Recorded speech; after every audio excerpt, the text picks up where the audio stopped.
Hi there, hope that you're doing well. So in this video I'd like to talk about the rise of ancient Greece and the birth of European civilization. So starting with the Minoan Empire around the year 2500 BC, which is a rather long time ago, around 3000 years ago. So your great grandfathers, if you're Greece, that is.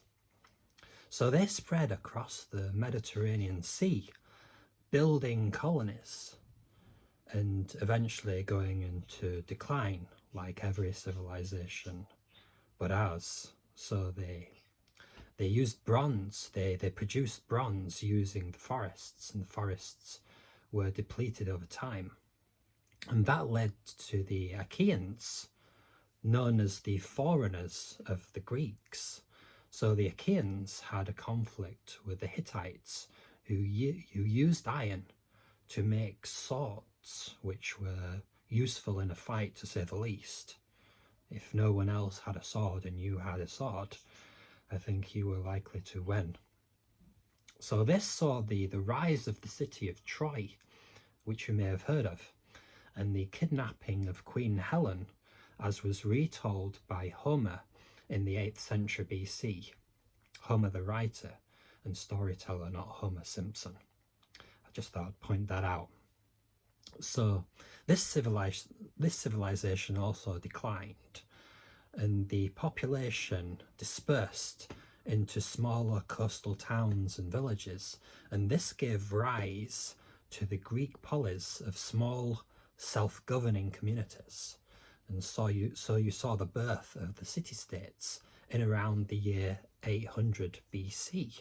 So they also spread south and had a conflict with the Phoenicians in Carthage, which is now known as Tunisia. So they adopted their alphabet. They adopted the Phoenician alphabet, which is still in use in some form.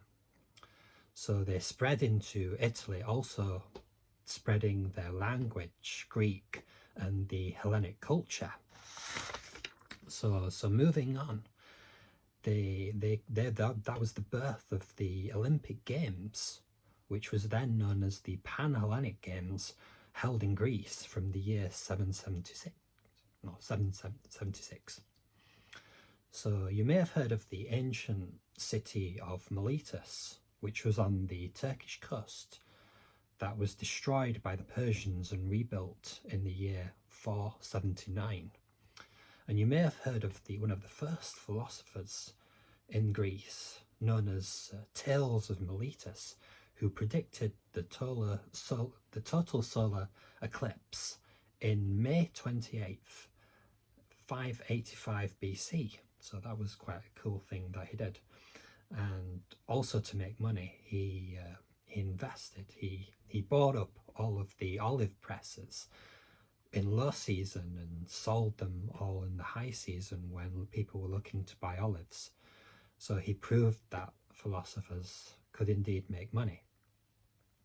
He was identified as by Aristotle as being the founder of natural philosophy as well. So in the 7th century, Corinth, Sparta, Athens, and other city-states were experimenting with different political systems, including aristocracy, oligarchies, and tyranny. So fast forward to Draco of Athens.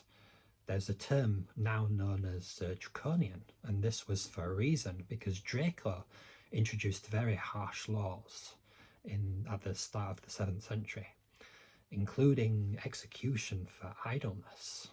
Yikes. So these laws were later modified by Solon, who was a magistrate who shared power with the well-to-do citizenry who owned property. So in the year 508, a revolt was led by the elder statesman Cleisthenes against the ruling elite. So Cleisthenes proposed the entire male citizenry should rule and be chosen by lot, and only magistrates were required to have qualifications, and if you didn't rule well or you did something unpopular, you could be ostracized for 10 years, so you could be sent away. So that would be an incentive to rule according to the will of the people. So King Cyrus of Persia threatened Greek stability in the 6th century. He occupied Asia Minor, including the Greek Ionian Islands, and eventually leading to an Ionian revolt in the year 499, which was savagely put down by the Persians. So then King Darius sent an army to Athens to punish the Athenians for supporting the Ionians, but Darius was defeated at the Battle of Marathon in 490, and the news famously reaching Athens of the great victory via the runner Pheredipes, who died just after giving the good news. So the Persians were driven off in sea and land battles in the year 480, and the great Greek victories against overwhelming odds, using superior iron weapons and creating this cult of male athleticism, with the stories of the men stoutly and bravely defending their homelands. So the Persian Wars were seen as the deciding events in Europe's evolution.